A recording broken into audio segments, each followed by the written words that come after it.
Welcome to the Fail Forward podcast. The purpose of this podcast is change the negative stigma around failure into a positive. Failure is only a negative if we do not learn from it and we give up. Welcome back to the Fail Forward podcast. So today I'm going to talk to you about people management, because as we talked about in the last episode, we talked around using other people's time, which is a really important way of growing and scaling a business, is using other people's time. But then we get into the realms of people management, which can be tricky. And for a long time, I had staff working for me, but I did not know anything about people management. So to give you an idea, in the old business, before it went under, I was the guy with the cape. And what I mean by this is that staff would come to me and say, Henry, I've got a problem, and I'd fix it. You know, Henry, can you help me reverse this chipper into the yard? Yeah, of course. Reverse chipper into the yard. I was really good at reversing chippers into the yard, so I always enjoyed it. And then I'd get this comment a lot, and it would be like, Henry, there's a reason why you're the boss.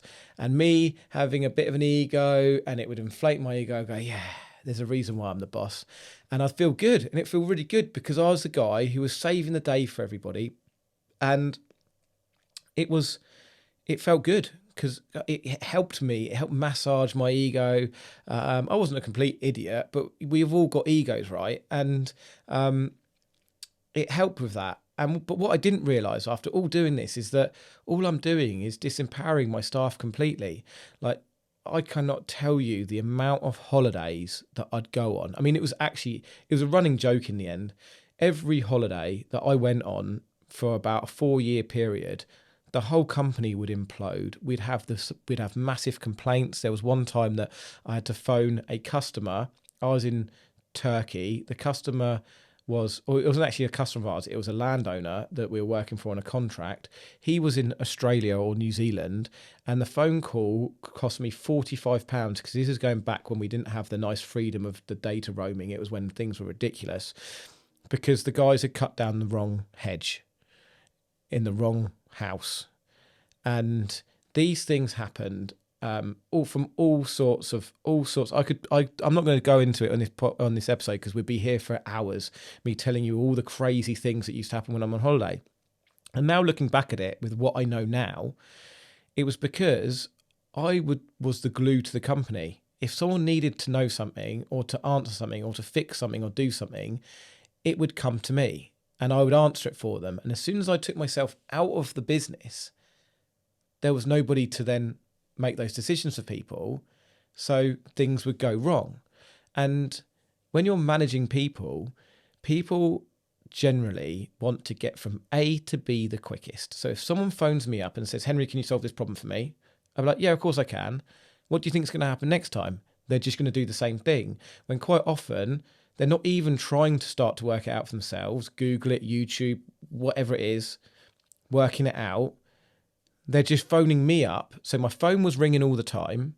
It was all going through me, which meant that I was very busy because not only are they not working it out for themselves and not being empowered to work at things out for themselves, my phone's ringing off the hook all the time. I'm not getting traction in doing my income generating tasks and doing the things that are going to progress the business forward because I'm just solving everyone's problems. So I was this busy fool trying to fix everything with an ego, thinking I was like, this great business owner, because I could solve all these problems, when really I was just completely disempowering my staff. And Jeff, who I've talked about before, really good business coach. The first book he gave me, I remember it. It was 1 Minute Manager Meets the Monkey, and he gave me this book and said, Henry, you need to read this. And at this point, this is when I didn't do learning, didn't do self-development. And I said, no, I'm not going to read that. And he said, no, if you want me to coach you, you need to read this. And it was the best thing he ever did. And I read this book and it was like this light bulb moment. I suddenly realized, the basics of the story of the book is that if we've got a problem, you call it a monkey, and you walk up to somebody, either your boss or your supervisor or whatever, and say, I've got this problem, and you pass that monkey onto their shoulder. And that manager or supervisor goes, I'll deal with that now. And you're basically passing your monkey, which is your problem, on someone else. You solved it, you walk away. Then you carry on with your job. You know, you've got lots of time because you're giving your monkeys to your supervisors and bosses. And what a bad manager will do is take that on and go, okay, I'll deal with that. You know, what you should do is say, actually, how do you think you can deal with that? What do you think you can do to deal with that? You know, go and deal with your monkey, essentially. And it's got to be delivered in the right way, because you can't just say, just go and get on with it. But there are ways to deal with it.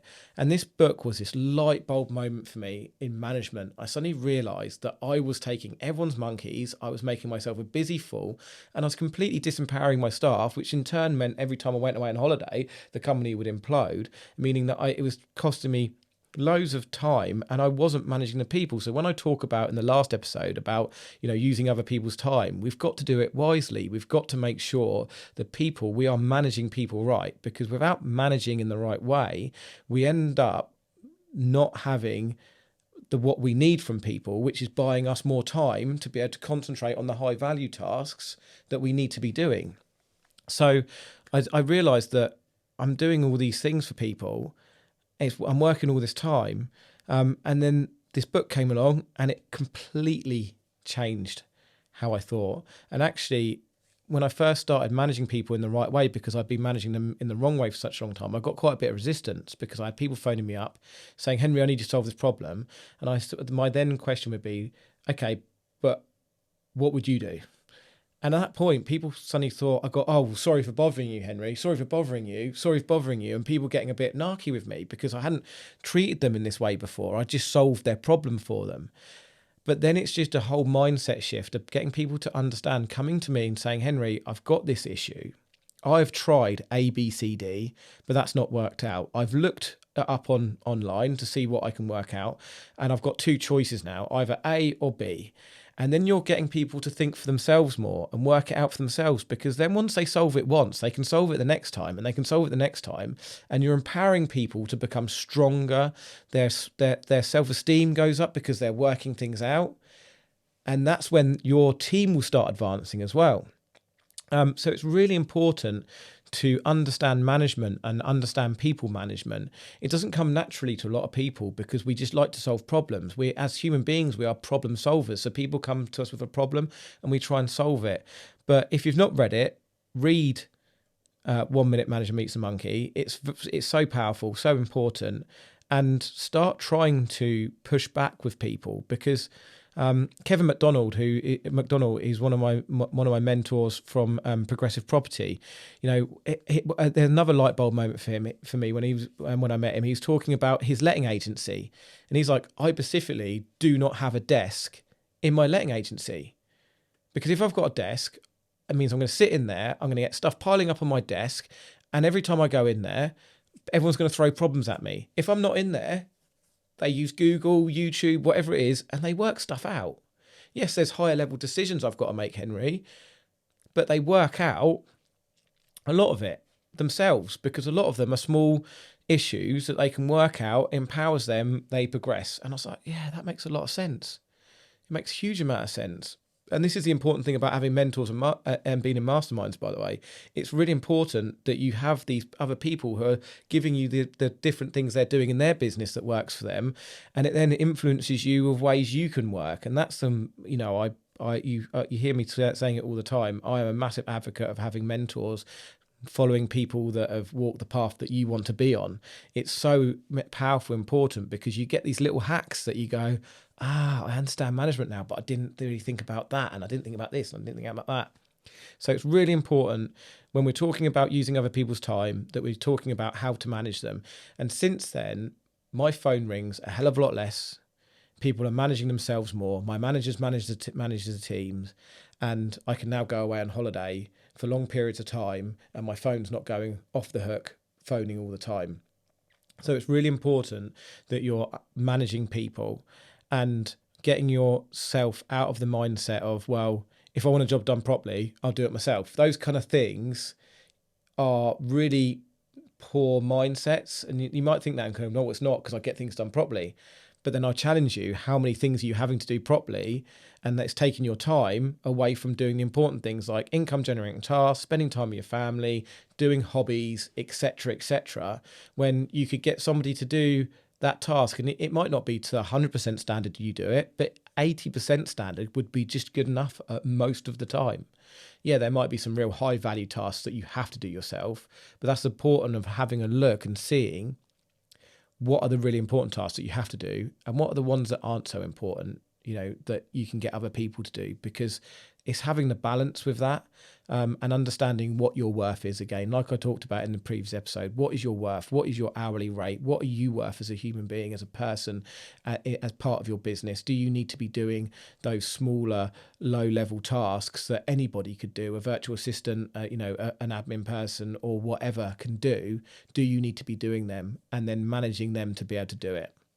Another real handy tip, which I use, I use Zoom to, if I've got something I'm doing, say for example, in the service accommodation business, some sort of automation or sending something or some task, I will start a Zoom video on my own.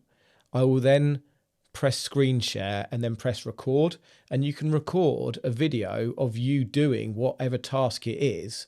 Then you've got it done once. Then anybody else that you need to do that task in the future, you just send them this video and say, this is how you do the task. That means that if you ever employ somebody or you use a VA and then you change them, you don't have to go through the process of teaching them 10 tasks, which is taking your time again. You can just send them 10 videos that you've done once, but you can use multiple amounts of times to train the people within your business. So there's lots of different ways that you can leverage your time to be really efficient, but it's so important to understand that you need to manage people, and don't be me and let that kind of saying of, Henry, there's a reason why you're the boss, that kind of thing, that draw, which I really enjoy doing, and being that guy who could be the savior, the guy with the cape. Don't let that sink in, because your time is more valuable than doing all those kind of tasks. So people management is key, and that's what I wanted to talk to you about today. Again, there are lots of good people management books out there, but 1 Minute Manager Meets the Monkey, it's a very small book. It is life-changing book if you're managing people, whether you're running a business or whether you're managing people in a corporate business or whatever business that you're working in. So I hope that helps you guys again today. Thank you for listening to the Fail Forward podcast, and I'll see you next time. Take care.